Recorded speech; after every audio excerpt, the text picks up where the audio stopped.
செட்டிநாடு மீன் குழம்பு என்னோடய ஸ்டைலில் எப்படி பண்ணது பார்க்கலாம் வாங்க. கொஞ்சமாக எண்ணெய் விட்டு ஒரு வெங்காயம், நான் என்கிட்ட சின்ன வெங்காயம் இல்லாதனால நான் பெரிய வெங்காயம் சேர்த்துருக்கேன். அது கூட ஒரு பெரிய சைஸ் தக்காளி, ஒரு 10 பல்லு பூண்டு, கருவேப்பிலை, கல்லுப்பு சேர்த்து நல்லா வதக்கி விட்டுக்கலாம். வெங்காயம் தக்காளி நல்லா வதங்கினதும் இது கூட துருவி வச்ச தேங்காய் ஒரு 1/4 கப்பு போதும். ஒரு அரை ஸ்பூன் சீரகம், அரை ஸ்பூன் மிளகு சேர்த்து இதையும் நல்லா வதக்கி விட்டுக்கலாம். வெங்காயம் தக்காளி நல்லா வதங்கினதும் ஒரு சின்ன சைஸ் எலுமிச்சை அளவுக்கு புளி சேர்த்துக்கலாம். இது கூட குழம்பு மிளகாத்தூள், கலருக்கு காஷ்மீரி சில்லி, தனியா, மஞ்சள் தூள் சேர்த்து நல்லா கலந்து விட்டுக்கலாம். மசாலா ரெடியானதும் இதை நம்ம ஆற வச்சு மிக்சிலையோ அம்மிக்கல்லையோ அரைச்சிக்கலாம். என்கிட்ட அம்மிக்கல் இல்லாததுனால நான் மிக்சி தான் அரைச்சிருக்கேன்.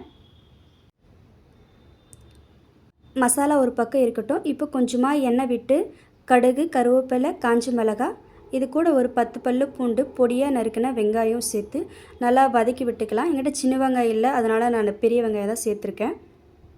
நீங்கள் செய்யும்போது சின்ன வெங்காயம் சேர்த்து செய்யுங்க.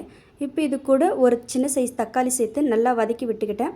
இப்போ அரைச்சி வச்ச மசாலா சேர்த்து தேவையான அளவு தண்ணி ஊற்றி நல்லா கலந்து விட்டு ஒரு கொதி வந்ததும் இதுக்கு நம்ம தேவையான அளவுக்கு, நான் இன்றைக்கி 1/2 கிலோ மீன் எடுத்திருக்கேன், 1/2 கிலோ மீன் சேர்த்துக்கலாம். மீன் ஒரு 10 நிமிஷம் போல் வெந்ததும் ஸ்டவ்வை ஆஃப் பண்ணிடலாம். என்னோடய ஸ்டைலில் செட்டிநாடு மீன் குழம்பு செஞ்சு எப்படி இருக்குன்னு எனக்கு கமெண்ட் பண்ணுங்கள்.